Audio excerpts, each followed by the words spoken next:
मिट्टी से जुड़ी मेहनत, खेतों में बीतता जीवन। किसान हर दिन सोचता है घर चलता रहे, आज भी और कल भी।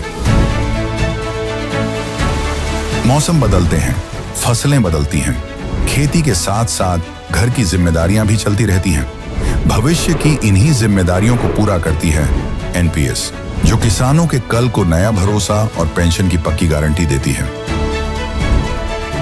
एनपीएस भारत सरकार के अंतर्गत पीएफआरडीए के द्वारा एक विनियमित योजना है जो किसानों के लिए बुढ़ापे में पेंशन सुनिश्चित करती है।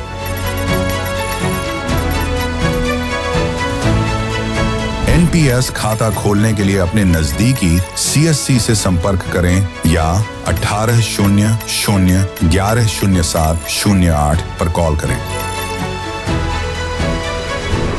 पेंशन की पक्की गारंटी के लिए एनपीएस जरूरी है।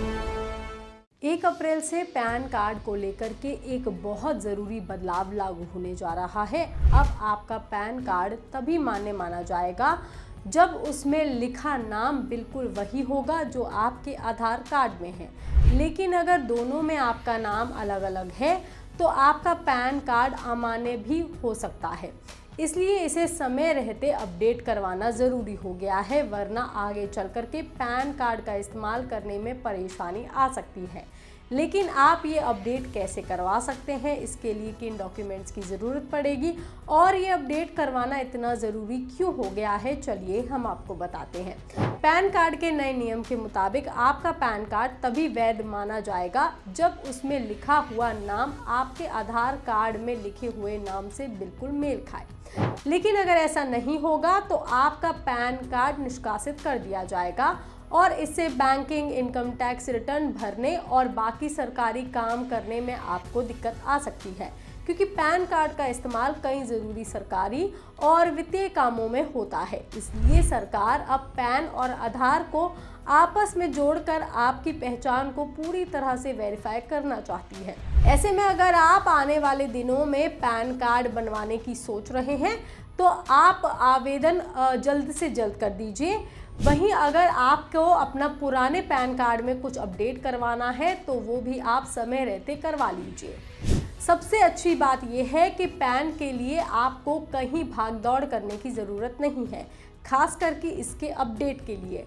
आप इसे घर बैठे ही अपने मोबाइल से ही अपडेट कर सकते हैं। इसके लिए आपको बस प्रोटीन, जिसे पहले NSDL कहा जाता था, या UTI-ITSL की ऑफिशियल वेबसाइट पर जाना होगा। इसमें सबसे आसान तरीका है eKYC या e-साइन इन का। अगर आप ये मोड चुनते हैं तो आपको कोई भी फिजिकल डॉक्यूमेंट भेजने की ज़रूरत नहीं है। आपका आधार कार्ड ही सब कुछ वेरीफाई कर देता है। बस आपको मोबाइल पर एक OTP जो आएगा उसको शेयर करना होगा, उसे डालते ही काम हो जाता है। मतलब इससे आपका काम बहुत आसान हो जाएगा।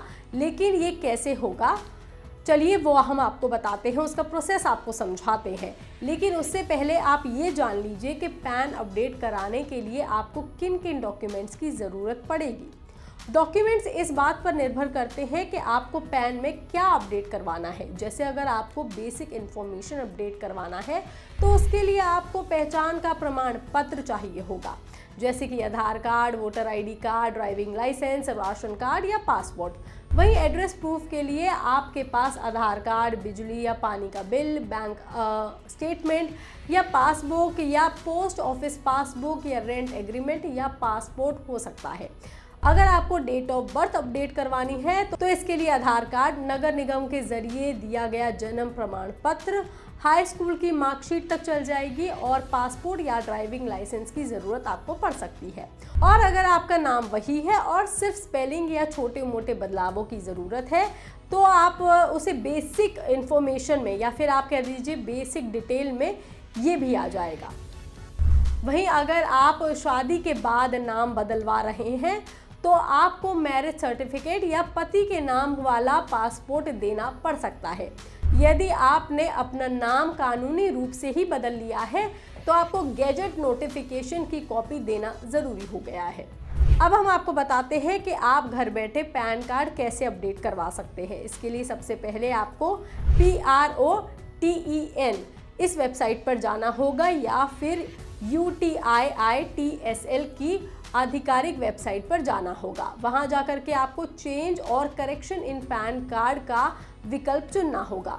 इसके बाद अपनी कैटेगरी इंडिविजुअल सिलेक्ट करें और अपना सही नाम, date of birth, mobile number और ईमेल जैसी जानकारी वहां पर आपको भरनी होगी। सारी जानकारी भरने के बाद फॉर्म सबमिट करना होगा, जिसके बाद आपको एक टोकन नंबर मिलेगा जिसे आप संभाल कर रख लीजिए। इसके बाद आप eKYC या साइन इन का विकल्प चुन सकते हैं, जो सबसे आसान तरीका है। इसमें आपका आधार कार्ड ही आपकी पहचान को सत्यापित कर देगा और मोबाइल पर आए OTP से पूरा काम हो जाएगा। इसलिए किसी कागजी दस्तावेज को भेजने की जरूरत नहीं पड़ेगी। फिर आपको ये चुनना होगा कि आप कौन सी जानकारी ठीक करना चाहते हैं, जैसे कि आपको नाम बदलना है, फोटो, या आपको डेट ऑफ बर्थ, या कोई सही जानकारी भर करके आप इसको आगे बढ़ा सकते हैं। जो भी जानकारी आप बदलना चाहते हैं उसे भर दीजिए और बस सबमिट कर दीजिए। इसके बाद ज़रूरी दस्तावेज अपलोड करने होते हैं, जैसे कि पहचान पत्र और पते का प्रमाण। इस प्रक्रिया के लिए लगभग 110 रुपये फीस देनी होगी। पेमेंट के बाद आपके मोबाइल पर एक OTP आएगा, जिसे डालने के बाद आपका फॉर्म साइन इन हो जाएगा और आपका काम पूरा हो जाएगा, यानी कि आपका पैन अपडेट के लिए चला जाएगा। और जो हमने आपको पहले नंबर बताया था, एक जो नंबर आएगा उसको आप संभाल के रख लीजिए, उसी से आप अपने पैन कार्ड का स्टेटस चेक कर सकते हैं।